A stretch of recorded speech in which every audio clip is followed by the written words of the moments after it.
Listen now to the readings. Lectionary reading for today, the 12th day, final day of the Christmas season in the church year, Epiphany Sunday, comes from the 60th chapter of Isaiah. You hear this word, the first 6 verses of the 60th chapter. Arise, shine, for your light has come, and the glory of the Lord has risen upon you. For darkness shall cover the earth, and thick darkness the peoples, but the Lord will arise upon you, and his glory will appear over you. Nations shall come to your light, and kings to the brightness of your dawn. Lift up your eyes and look around. They all gather together, they come to you. Your sons shall come from afar away, and your daughters shall be carried on the arms of their nurses' arms. Then you shall see and be radiant. Your heart shall thrill and rejoice, because the abundance of the sea shall be brought to you. The wealth of nations shall come to you. A multitude of camels shall cover you, the young camels of Midian and Ephah. All those from Sheba shall come. They shall bring gold and frankincense, and shall proclaim the praise of the Lord. And then reading from the New Testament, not from the Psalms, you see that in the bulletin, but I decided to do something a little different. I want to read instead from 1 Thessalonians, which most scholars think is actually the earliest book of the New Testament, earliest letter of Paul to this church. And here is Paul's exhortation to that group as they are trying to ferret out what it means to live faithfully day by day in their everyday lives. 1 Thessalonians 5, beginning at the 4th verse. You, beloved, are not in darkness, for that day to surprise you like a thief, for you are all children of light and children of the day. We are not of the night or of the darkness. So then, let us not fall asleep as others do, but let us keep awake and be sober. For those who sleep, sleep at night, and those who are drunk, get drunk at night. But since we belong to the day, let us be sober and put on the breastplate of faith and love, and for a helmet the hope of salvation. For God has destined us not for wrath, but for obtaining salvation through our Lord Jesus Christ, who died for us, so that whether we are awake or asleep, we may live with him. Therefore encourage one another and build each other up, as indeed you are already doing. This is the word of the Lord. Thanks be to God. Let us pray. May the words of my mouth and the meditations of all our hearts be acceptable in thy sight, O Lord, our strength and our Redeemer. Amen. Among the holiday greetings I got this past month was an email card from a clergy friend of mine. And I know some of you know this man. His name is John Robert McFarland.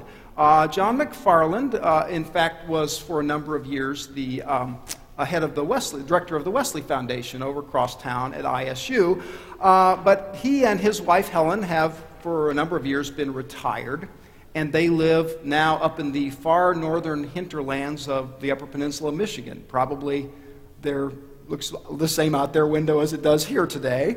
But I got an e-card from John, in which he wrote a little piece this year, which I really liked. It was entitled Better Than Santa, a reminiscence of sorts about a time when John's granddaughter was about 4 years old and the holidays were approaching.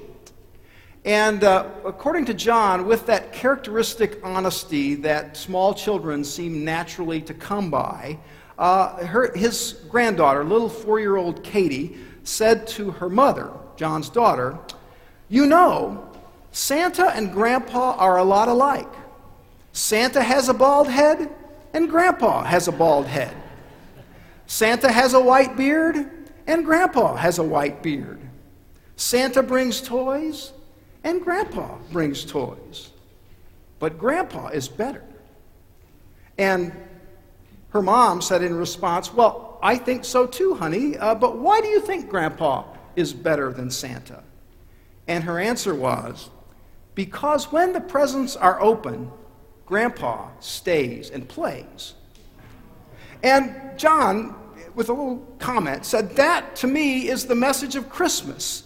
That God is not just some Santa making a quick stop on the roof to throw some toys down the chimney and then hurry on to the next house. In Jesus, God not only comes into the world, he stays and plays. Isn't that a nice way to think about it? Here we are, 12 days after Christmas, and there is, I think, great comfort in knowing that now that the holidays are over and the tree has been hauled out to the curb and the winds of January are howling outside, God has come to stay and play. God is still in our lives, and God comes, according to Epiphany, as a light into our darkness. That is what this season is all about. Epiphany Sunday, the Greek word is epiphania. And about the best English translation I can have for that, it means literally making manifest or enlightening, but really what it connotes in our culture would be like the light bulb going off over your head. That's really kind of the best modern translation for us for the Greek word epiphania. And every year the passage for this particular Sunday, Epiphany Sunday, is Isaiah 60. Arise, shine, for your light has come. The light bulb has gone off. What you may or may not know, however, is that when Isaiah wrote this section from the 60th chapter, it was not a particularly enlightening time. It was actually quite a gloomy time in the life of the Israelites.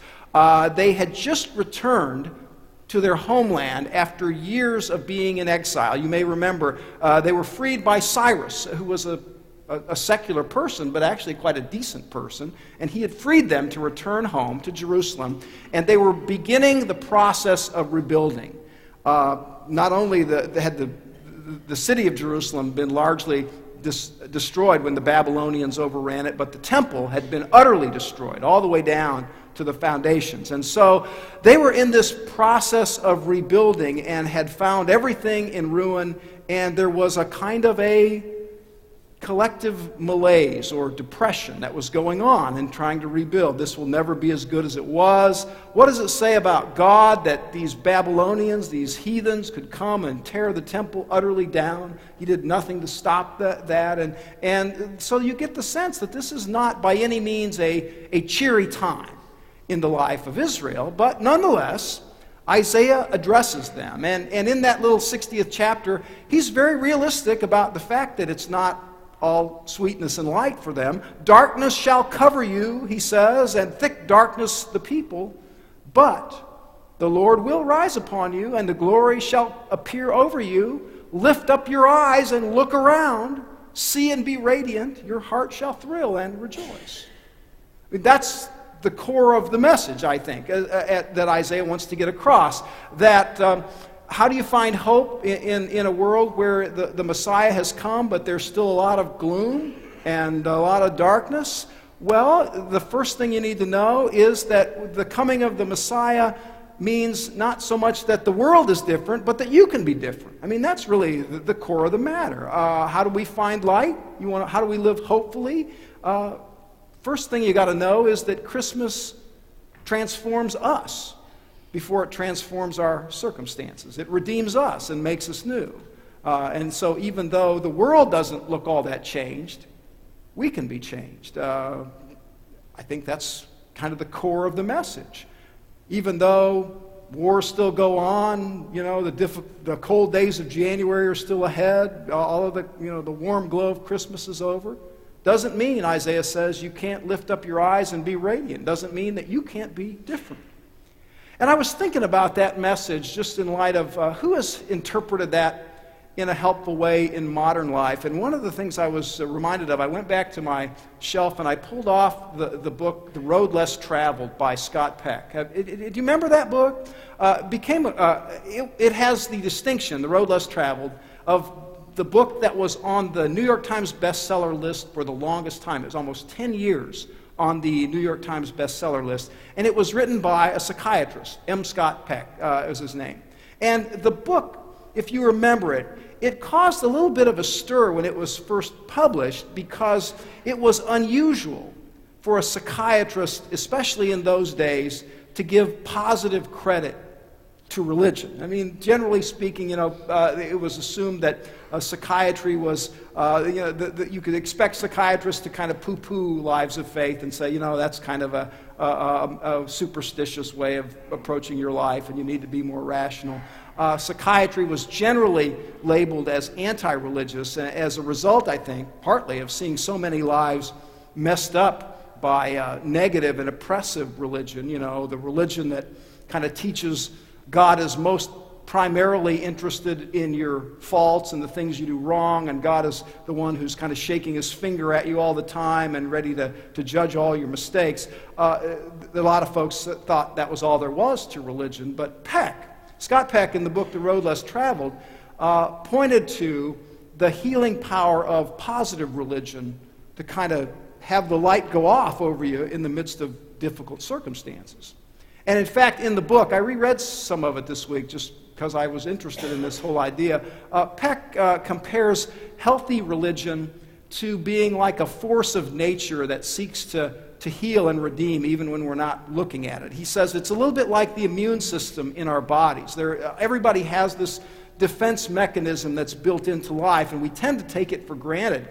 Particularly when our health is good and everything's going wrong. It tends to not be something we even recognize until we have, a bad flu bug or something like that reminds us how fragile our health is and how susceptible to disease all of us are.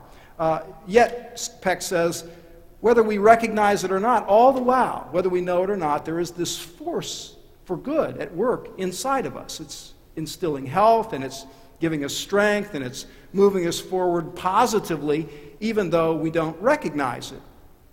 And Peck, being a scientist, said, all of that is particularly amazing when you realize that from a scientific point of view, a force that builds up and runs exactly counter to the fundamental law of nature, the law of entropy. Do you remember this second law of thermodynamics, that everything is kind of in a constant state of decay? I used to not think about that. The older I get, the more I think about the truth of the law of entropy, that everything tends to break down over time and disintegrate.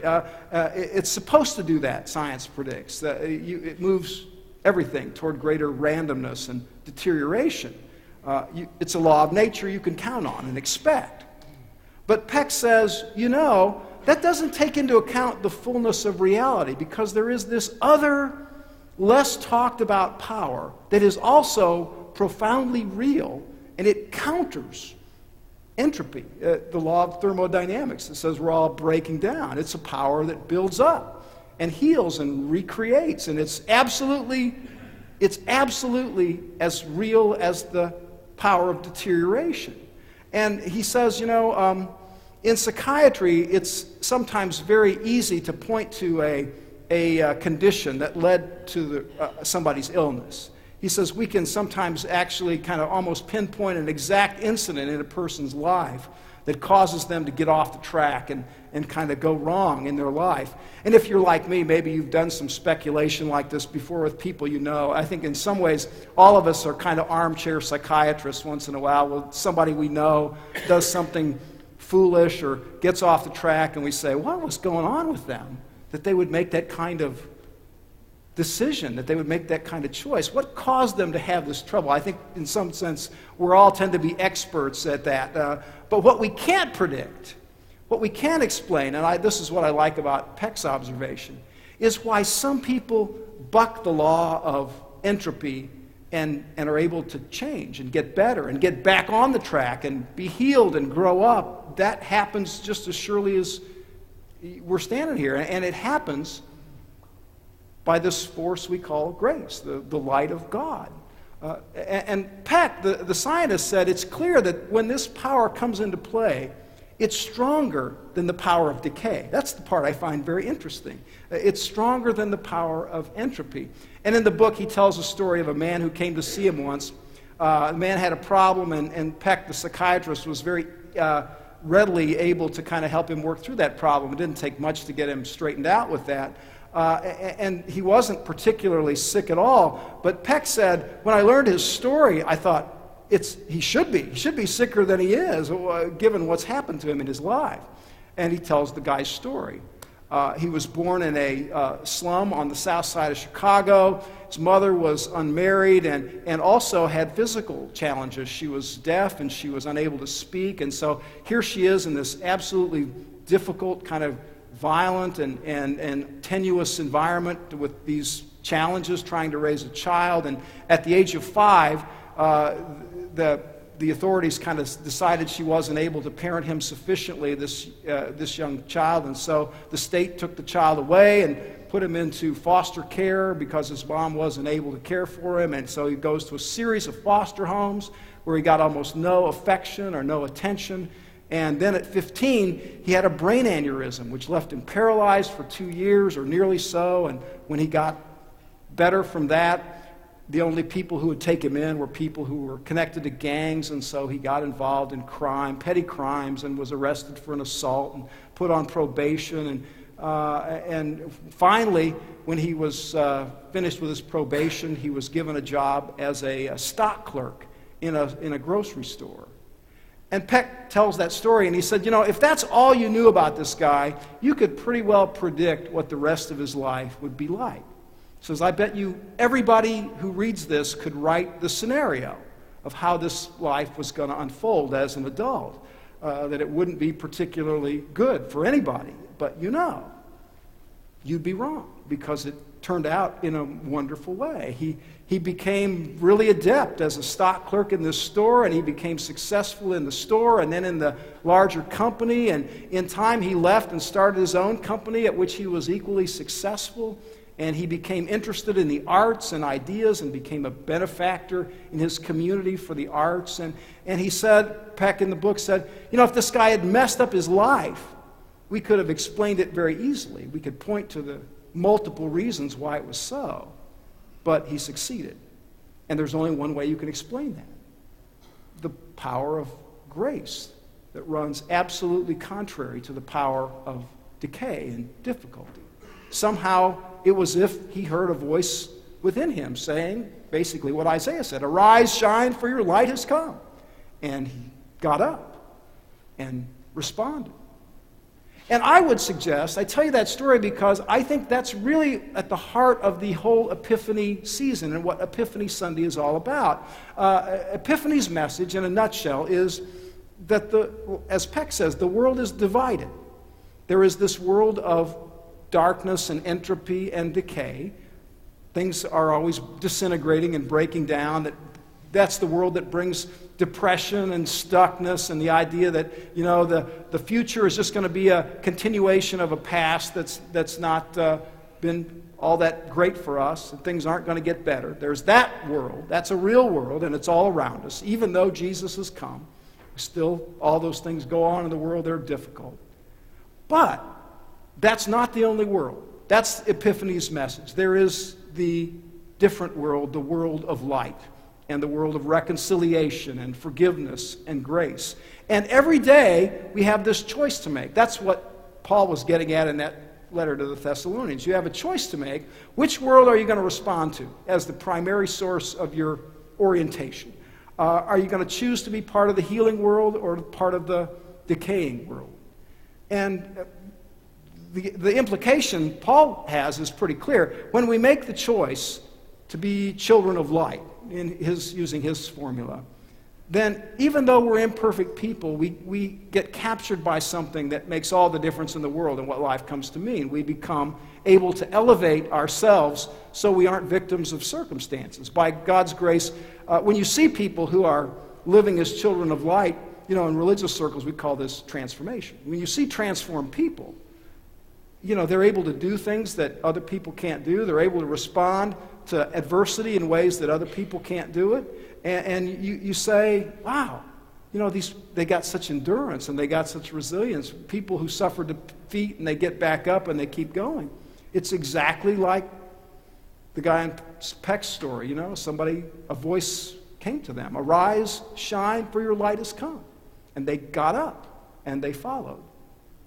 And as I think about that, there's not a lot distinguishes Christians from everyone else except that.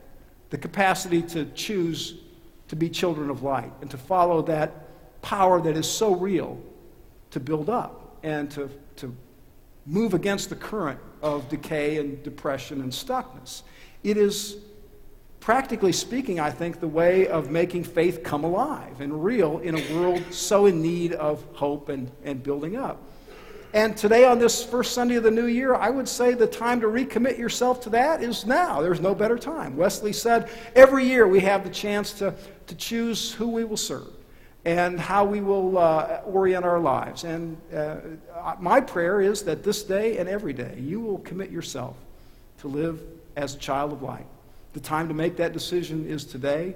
The time to make that response is now. Amen.